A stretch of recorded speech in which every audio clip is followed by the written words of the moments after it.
camp. It was last occupied in 2004, and I came in for the first time with Mark and Robert, one of our other directors, and it was very, very, very run down. There was where this building standing behind us is, there was a eating mess, which was made out of offcuts of wooden planks. It was a pretty disgusting mess. The kitchen was a similar structure to that one, somewhere over there, and it was also very nice. The tents were 7 years old, had been standing out in the sun for 7 years, so if you took the cloth and you pulled them, they fell apart. Well, the ablutions was a toilet, still fitted in its place, and there were no walls. It stood out in the bush. Mark was not very happy. I'll come. So, what we did was we worked out what we needed in terms of tents and in terms of office space, you know, the general things, and we rebuilt this building. We refurbished this building. We decided this will not be the office; it will be the mess because it had low window sills. It's better as a mess. We built the whole kitchen from scratch. There was no kitchen involved here. We put 2 cool rooms at the back behind the kitchen. They're basically air conditioned. One's air conditioned, one isn't. Yeah. So if you buy fresh produce, you can put in the one that's air conditioned, and at least it stays fresh for a while. There are 3 storerooms attached to this building, so we use those as workplaces for sample bag preparation, and you know there's hundreds of bags and labels that have to be written out. So they get stored there, they get prepared there, and they go out each day from there. We had no workshop or storage facility other than these 3 small rooms. So we brought 2 20-foot containers there.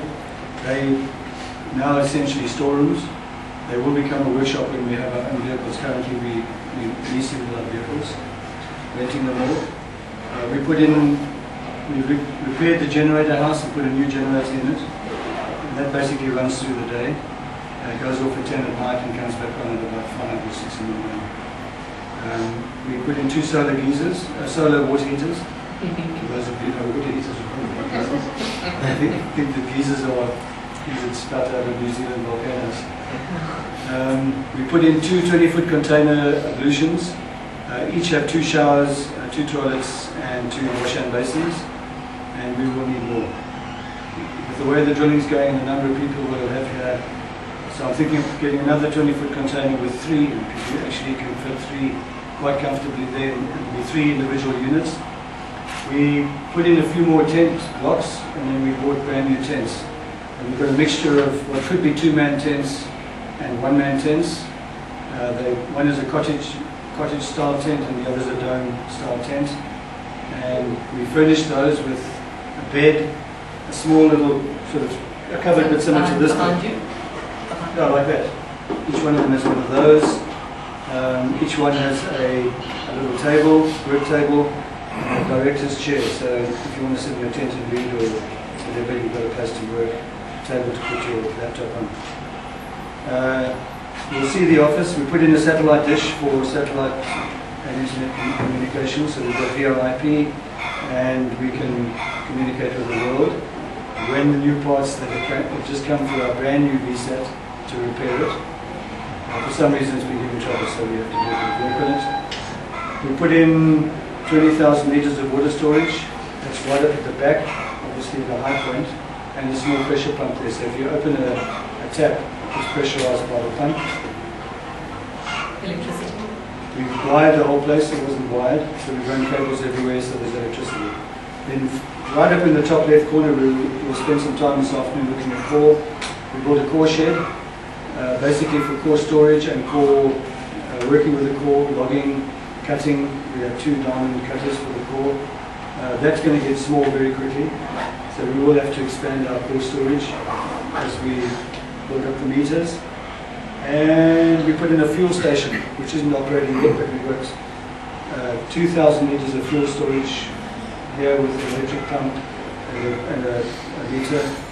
Fuel is like liquid gold in Tanzania. It's easy to steal and it's very easy to sell. So it's one of the things that all mining operations, I don't know if you followed the story at Buzwagi, they actually fired a few hundred people because of fuel theft. Yeah, about a year ago. We were losing thousands and thousands and thousands of liters every day. Yeah. It was a big storm. There were lots of employees involved. That's why it was so effective. And that's it. Oh no, DSTV? Oh, we put it in. So these guys can watch BBC World News, and they can watch the Super Bowl, and they can probably watch Dortmund playing Bayern Munich.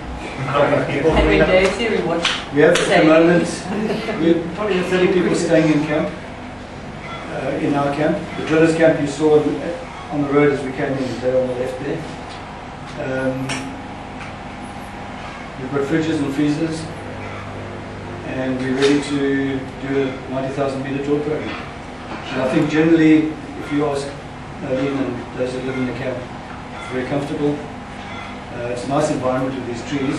Interestingly, this whole area was once upon a time lands, and all these trees have grown back from the stumps that were cut off to create the farmland, and now they've grown back. So there would have been some very big trees there. So that's camp. At the moment we run with 2 geologists on site for North Shore, and that's Abraham and Tansania at the moment, and they will rotate out every 6 weeks. So they stay for 6, go out for 2. Noli will come in, or Alan Goldsmith will come in from time to time. Try you met Alan. Will come in from time to time, obviously to relieve those that are here, and then also to just come and do a sort of a higher level check on how things are going. I will probably be here 1 out of 3 weeks, something like that. 2 out of 4 maybe, depending on how we're going. At the moment, as you saw, 1 big diamond rig, 1 RC rig.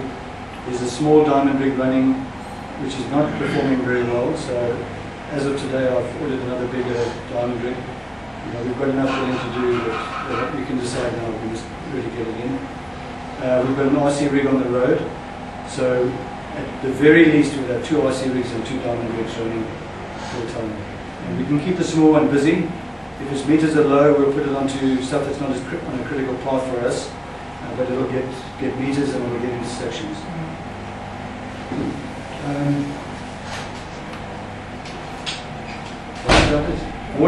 For water, we have a bowser which we rent permanently. And that bowser runs back and forward to bring water to the camp. And we have a bowser that does the same for the drill rigs. The intention is, once we've got over a certain amount of drilling done and we've got some results back and the pressure's off to get into drilling for ore bodies, we'll bring one of the RC rigs off and drill some water boreholes. Hopefully get water close to camp, close to the drill sites, and for some villages. The villages, as you can see, they're very poor, so part of our community input will be to provide them with clean borehole water. We have it tested for mercury before we start to. Oh, a soccer team? Oh, we have a soccer team, and initiated by Alan and Alan, the 2 Alans were here. And so. And Abraham's doing it right now. And Abraham is also a very keen soccer player, so the guys go down every week. Abraham? Yeah, every week. So tomorrow and Wednesday at Coca-Cola, by the way. We won't be here, but enjoy the game. Are you playing at Coca-Cola? Yes, they invited us. Yeah. Okay, nice. Very nice. So that's one of the things where the guys are starting to build a relationship with the local people is by playing soccer. Do you let them win? Or how does it work? They won the first game. I don't know. Do you win? We don't never lose. I think our goalkeeper used to play. You got to change it a little bit. The goalkeeper played for one of the Tanzania Premier League sides. This is the goalkeeper now. Are you the goalkeeper now? Taking over. I was in the shop, everyone would be glad to know. So when we're ready to get the kit, they know all about us in the shop in Cape Town. They'll embroider it, and we're going to go yellow and black, those being Tembo's colours, and we'll kit out our side and probably kit out 1 or 2 of the villages as well. It's something good to do in the community, and the drillers do not work on Sundays, so it's a bit of an easy day for everybody, just to catch your breath, and so that'll be day for soccer and whatever else. So we'll talk some technical stuff now. I don't know what Nolene and Tansania and Abraham have planned. I should introduce Will. You may have met him already, but Will call him technical manager. Before Will was Alan, also a long-time friend of mine, Alan Olivato. I'm not sure how much Alan will come up now, but they also will rotate in and out. And then Will is assisted by a guy called Patrick, a Tanzanian fellow, and they look after all the camp logistics. They will look after fuel when we need it, getting samples to the laboratory in time, managing the whole vehicle program, managing the stores. We're going through thousands of, or will be going through thousands of sample bags. So that's a logistical thing. Keeping a check on stock, so that if we're running low on core trays or whatever, make sure we make an order in time. Training people on the technical side. And you saw the team working at the RC rig. Those guys have been trained from scratch how to do that driffling process, which mixes the sample and sees to it that we get a representative sample out. So they've been trained. Were they all hired locally? They're all hired locally. Yeah. Core cutting. That's once we get the intersections and they've been logged, we split the core in half. Samples are taken and bagged and labelled and dispatched to the laboratory. What else is there? Food's important, of course. Absolutely. I was going to say supervising the bulldozer for cutting lines. Oh yeah, the bulldozer. So we've got a bulldozer as well, which we got on a monthly rate, a very reasonable monthly rate. So we look after that. It's with us full time. It basically cuts in our access roads and then cuts the individual draw pad lines. And Sorry, we visited in the village to help them repair their bridge, yeah, which they were greatly appreciative of. yeah. And food's very important, you were going to say. Yeah, food is very important, and at the moment most of it's bought locally here, and obviously some of it from Wanza, because we do have vehicles going there with samples. They go to the local supermarket and bring in the stuff that you need from the shop. Meat, and that is all local. Chickens. Yeah. Chickens are very local. Yeah, chickens. They actually all Free range. We've got a chicken on our banners for the we had them for the Indaba conference. It was a chicken. It was about that size on the banner. So somebody said, "What's the chicken doing there?" I said, "That's lunch, about half an hour before you eat it." So the chicken is a little bit tough. It's good for morale. It's good for morale. Yeah. So that's that. This is now that. So that's the setup. You know where the camp is now. You know where our first drilling target is. The next one we'll have will be further to the north. The others will be further to the south slightly. The Sawmakabu village area where that new pit is. That will be a drill site in the not too distant future. We're in a dry season at the moment. Tanzania generally has 2 wet seasons. One when the sun comes back from the north, and that's October, November, and we had very wet, short rains. I mean, some of the roads we drove today were this deep in water 2 months ago. And then in late February, March, it'll start raining again and run through to May. And it's usually afternoon thunderstorms. That's the kind of rain they get generally. And it'll be 900 millimeters in the year. We expect to work all year round, except when we have to work on that black cotton soil. That becomes impossible in the wet season. So we'll have to put roadways across those if we intend working on or crossing over them.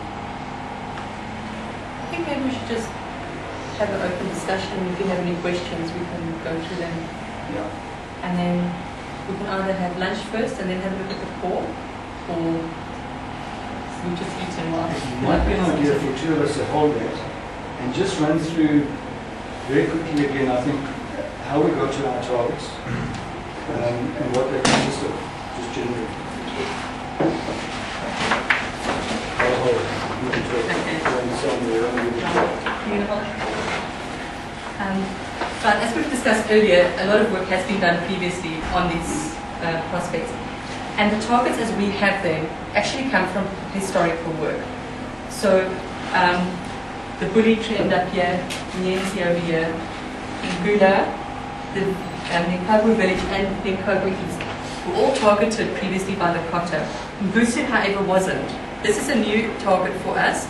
Alan Goldsmith, one of our geologists, went and did some mapping, and we actually didn't realize, until then, how much work there had been done. So that's all new, and this is also quite new, so we're very excited about that. As you saw earlier, this is our drilling. This is where we're drilling at the moment. We're going to finish this entire project with the one RC rig we've got that you saw this morning, and the diamond rig that we had a look at this morning. We probably will bring the second diamond rig in to help up there until we move into the next target. We've got another RC rig coming in, as I said earlier. It should be about the 25th. Should be. And it's going to be concentrated solely on this area. We're bringing another geologist in, and he'll be working only on this project. So his name's Ashley, he'll be working on Gute. Abraham is working on Gute. Tansania is basically doing project management. She's on-site geologist, and she's monitoring all the diamond drilling. Abraham is helping with the structure, which is obviously very important in this project. So that's the first one. The next target's going to be over here. We're then probably going to move an RC rig up here. And then depending on when we can get in there, we're going to move one of the diamond rigs from there down to there. These two areas, this one and this one, because they haven't had much, well, they haven't had any diamond drilling on previously, we're doing a heel-to-toe RC program, fence drilling. So the holes are 100 meters deep, they're 40 meters apart, and they're angled at 60. So they're like this. And as you can see, we just start drilling on the one side and we just go all the way to the top. And the reason we're doing that is to see just what structures there are. At the moment, what we're doing is we're targeting the artisanal works. The guys are pulling out gold. It makes perfect sense that there is going to be gold there. So we're trying to hit all the structures under the artisanal workings at depths of minus 50, minus 100, minus 150, minus 200, minus 500, minus 1,000. We don't know where we're going to stop. You go with this. And then, depending on what comes up from the analyses, we'll move the exploration accordingly. So we might find something really exciting right over here, and we're going to concentrate on that because we're looking for exciting stuff.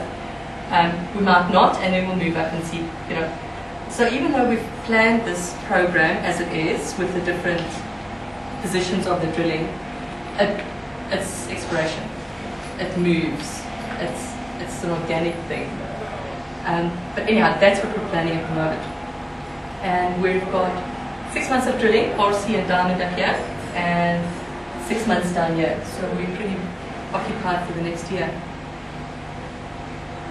So 6 months is already include the 2 additional drilling rigs? Or will they No, that's excluding the 2. This is the RC is the new one, okay. But it's excluding the new diamond one. Okay. So that might be in We've got 2.5 years work here. On this plan, it's really 2.5 years work. Which if we need to and can, physically with machines availability, we'll squeeze into a year, 18 months. Yeah. You know, if we're getting gold intersections, I was saying, I think it was to Bob, if we start really getting nice intersections here, we won't move the machine a foot. No. Side. We'll bring in another machine. We'll bring another machine. And let's leave the other ones there where they stay and do the work additional. Yeah, so if you're adding ounces in one place, continue to add those ounces and start working on another spot. Yeah. The diamond rig is drilling 2 12-hour shifts a day, and when we bring in the next diamond rig, we'll do that as well. Unfortunately, you all saw the shafts and the workings all the way around where we're drilling. It's impossible to do RC drilling for 2 shifts. It's just you can't do RC drilling at night. But you know, once we move away from workings, we might consider doing 2 shifts for RC as well. And I don't see any reason why we can't do double shifts for all our diamond rigs. So yeah, we can do it in much quicker time, depending on availability. One of the things we spoke of a lot last year when we travelled, when we were in Munich, for example, was the fact that we were doing a thing called a LiDAR survey. I experienced it only once ever before coming here, and that was about 2 years ago on a site that's currently becoming a mine site. Shanta, we spoke about Shanta. Shanta Gold are building a mine right in the far south, and they flew LiDAR simply to get a DTN to build a mine on. And when they looked at the LiDAR and what it was telling them, and they looked at their airborne mag, and they looked at the workings that they knew, they realized that the LiDAR showed them where there were a lot more workings that they didn't know about, and actually showed up a lot of the geology and structure.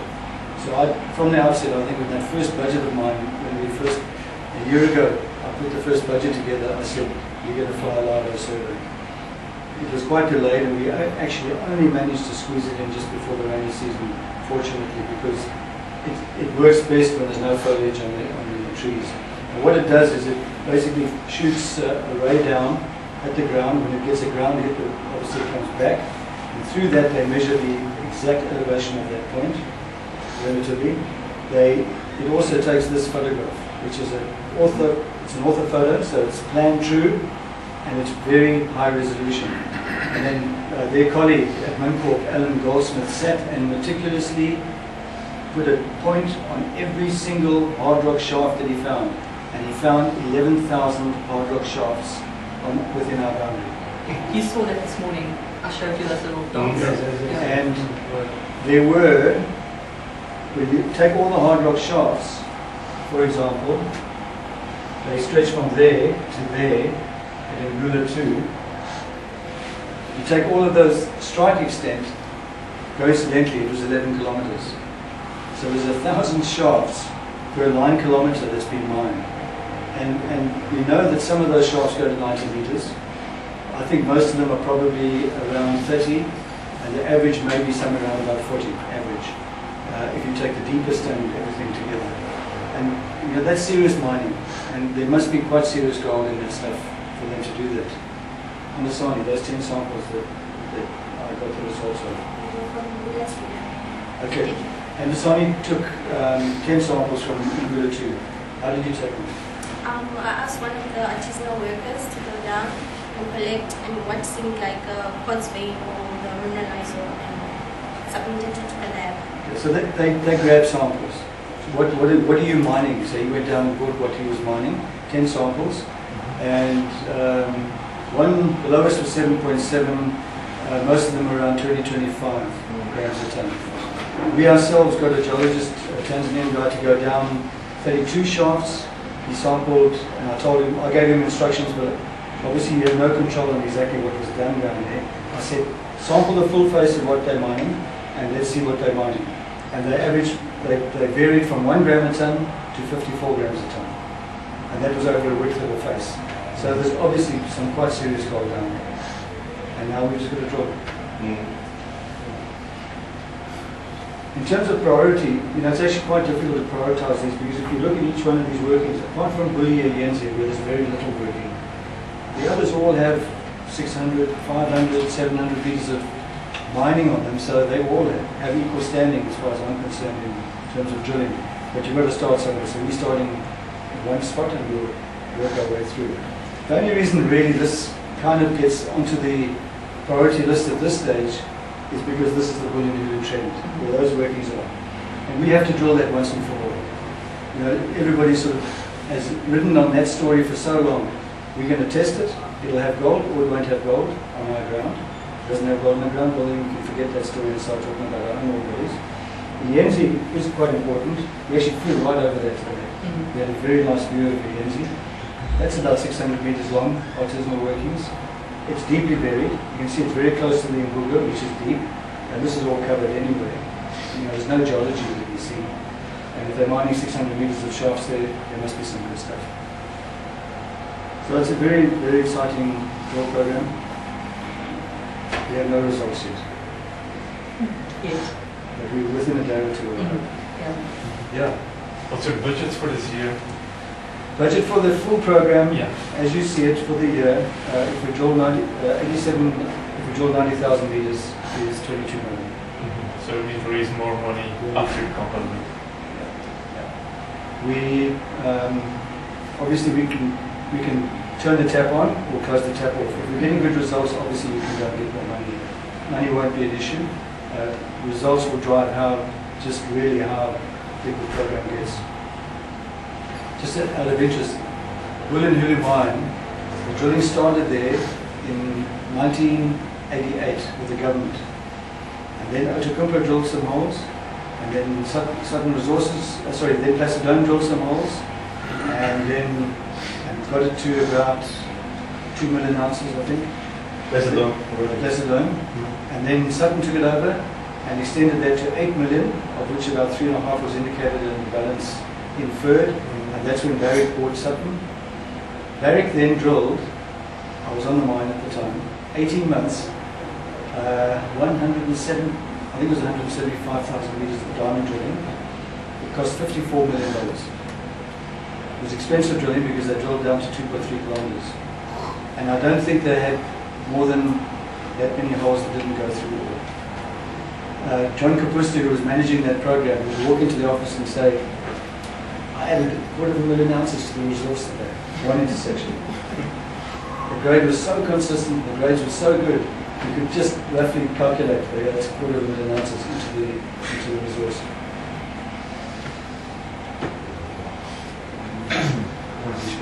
So we want to see that here too? Yeah, that's true. Mother Nature will dictate that. Can we put this down? Is that in the presentation, that picture? No. No. It is. Oh, is it? Yeah, it's one of the, it's probably not quite the same shape.